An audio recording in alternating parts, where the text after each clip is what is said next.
Lagi rame nih bahasan soal resesi. Katanya sih sinyal-sinyal kuatnya ini mulai nampak. Misalnya apa? Inflasi yang melonjak sampai harga-harga yang makin lama makin naik.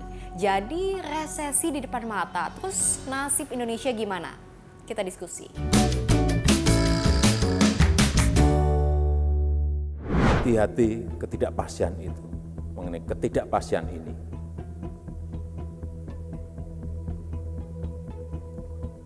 Dan tiap hari kita selalu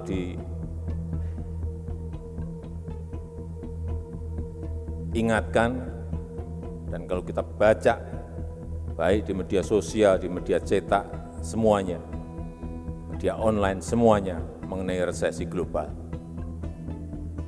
Tahun ini sulit dan tahun depan sekali lagi saya sampaikan,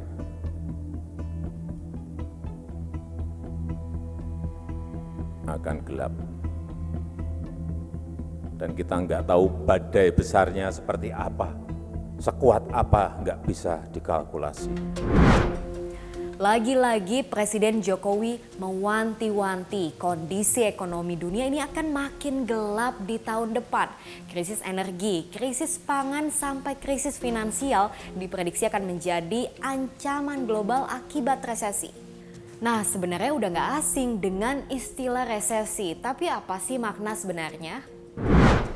Resesi adalah kondisi di mana perekonomian suatu negara sedang anjlok, terjadi penurunan signifikan dalam pertumbuhan ekonomi selama 2 kuartal berturut-turut. Ibarat nilai rapot merah lah ya. Berdasarkan survei Bloomberg, Indonesia masuk ke daftar 15 negara yang berpotensi mengalami resesi di tahun 2023. Indonesia ada di urutan ke-14 dengan potensi resesi sebesar 3%. Di urutan pertama ada Sri Lanka dengan potensi resesi 85%. Kalau Anda ingat di akhir Maret lalu, negara ini sudah mengalami kebangkrutan. Bahkan warganya sampai menyerbu masuk ke kediaman presiden dan perdana menterinya.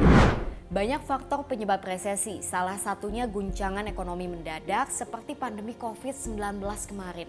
Dan gak sedikit negara yang terdampak, tak terkecuali negara-negara besar.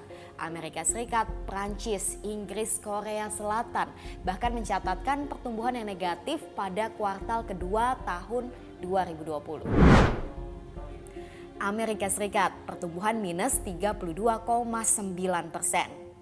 Inggris minus 20,4%, Korea Selatan minus 3,3%, Prancis minus 13,8%. Lalu bagaimana dengan Indonesia? Mencatatkan pertumbuhan minus 5,32%. Dampaknya apa? Ini yang paling dikhawatirkan. Di sektor produksi, kapasitas berkurang, omset menurun, PHK meningkat, otomatis kemiskinan bertambah. Di masyarakat, resesi secara otomatis menurunkan daya beli. Pertanyaannya, siapa yang paling merasakan dampaknya? Mana yang paling berdampak? Karena kelas menengah rentan ada 115 juta orang di Indonesia. Sebagian dari mereka yang paling terdampak dengan kenaikan harga BBM, baik subsidi non-subsidi. Kemudian mereka juga yang konsumsi pangannya juga cukup tinggi. Nah, ini mereka adalah kelas yang paling terdampak. Resesi bisa diprediksi, ada sinyal-sinyal kuat yang patut diwaspadai ketika satu negara berpotensi menuju resesi. Nah, kita patut waspada ketika harga naik terus-menerus, artinya terjadi inflasi dalam jumlah besar. Impor lebih besar dibandingkan ekspor. Dengan banyaknya impor, anggaran negara bisa defisit dan pendapatan nasional menurun. Di tengah hantaman resesi dunia, Indonesia pernah berhasil lolos dari jurang resesi. Di tahun 2018 misalnya, ketika saat itu ancaman resesi global terjadi, Indonesia justru mencatatkan pertumbuhan ekonomi positif hingga mencapai 5%. Lalu bagaimana dengan peluang Indonesia untuk lolos resesi di tahun yang akan datang? Sekarang begini, ini kan perubahan dinamika ekonomi ini kan sudah mulai terasa dampaknya di ekonomi Indonesia, tidak terkecuali. Kemarin kita masih ditolong oleh harga komoditas atau bonanza komoditas karena harga minyak mentah naik, batu bara naik, nikel naik, sawit juga naik. Tapi kalau misalnya melihat sekarang misalnya harga batu bara itu sudah menurun 12% dalam 1 bulan terakhir.